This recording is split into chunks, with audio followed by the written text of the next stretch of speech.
Nihon News Time へようこそ. Hello there, morons. It's Victor, King of the Morons. Welcome to another JNEWS, where this moron tries to help us all become a little less moronic. Today's JNEWS is about the refugee status in Japan.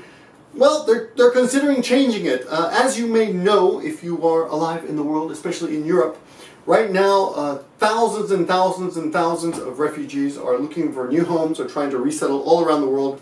The Pope has called on Catholics to take in refugees. The British have agreed to take in over 20,000 refugees over the next 5 years. And other countries, many different countries, are taking in refugees. However, Japan is taking in none. And my brother-in-law yesterday was giving me some crap about this, my American brother-in-law, not my Japanese brother-in-law, about the fact that Japan takes in very, very few. And Japan is notorious for being extremely, how do we say it? What's a nice word to say this? Discerning regarding the people that they accept as refugees in Japan. But they are considering, as you can see from the headline, they're considering revising the guidelines for accepting those refugees. And amongst those new guidelines will be, they will accept people who are under fear of persecution over gender. Which is interesting, because that includes a whole bunch of different people, right? It could be gays, transgenders, for example. But the article cites African women who are being mistreated in Africa, and they're coming over to Japan. Now, if you're interested in more on this story, you should definitely go check out Hiko Simon's video. He actually interviews a woman who works at an NGO over in Tokyo. She interviewed a lovely woman who can tell you more information about how it's done. But suffice to say that if you're coming to Japan to be a refugee, it's going to be really tough. You can't work for the first 6 months. And how does anyone, how do you put food in your mouth if you can't work? It's pretty tough to be a refugee here. And out of 5,000, only 11 or 12 every year. So, yeah. Anyway, Japan has some strange stuff that way. However, they're like we just said, they're thinking of loosening up the stranglehold on refugees, making it a little bit easier. I don't know how that will work, but I don't know if this is in a direct response to the Syrian crisis, but we'll see what happens. According to this article, this is just a consideration of opening the floodgates, so to speak.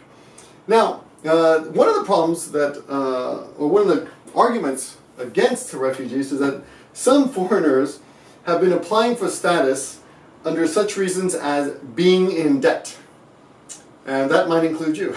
If you're in debt and you want to come to Japan, don't put that on your refugee status application, because apparently that will not cut the mustard. So, anyway, that's a little bit of news update for you. We'll see what happens. If anything changes, it will definitely make the news, and I'll definitely make another video. For those of you studying Japanese, I noticed that there were a few different ways to refer to refugees, so I thought I would clear those up for you. There are 3 words that I know of: bomeisha, nanmin, and hinansha. Bomeisha, nanmin, and hinansha. Bomeisha is someone who has been exiled, and as a result of being exiled, they have become refugees. But they've basically been kicked out of their country. Nanmin is the refugees that we are talking about today. Those types of refugees are nanmin. And hinansha are the refugees that are escaping natural disasters like typhoons and earthquakes, things like that. Hinansuru, by the way, would be a verb, like please evacuate the premises or this area. Now let's look at a little bit of the kanjis. That's interesting. Bo mei sha. Bo is to lose your life. Mei is life, and that's person. Sha. Nanmin, difficult citizen. Nanmin. This can also be pronounced as muzukashi in another reading, using another reading. Hinansha, he means to avoid something. Nan is difficulty, and sha is person. So literally, avoiding a difficult person. Or the person who's trying to avoid a difficult situation, like an earthquake or a typhoon. Anyway, that's your JNEWS lesson for today. I hope you learned something. If you like this video, please go ahead and give it a thumbs up. And subscribe if you haven't. My name is Victor, the king of the morons, trying to do his best to be a little less moronic every day. And until next time, guys, well, I'll see you on the tubes. Thanks for watching, and talk to you later.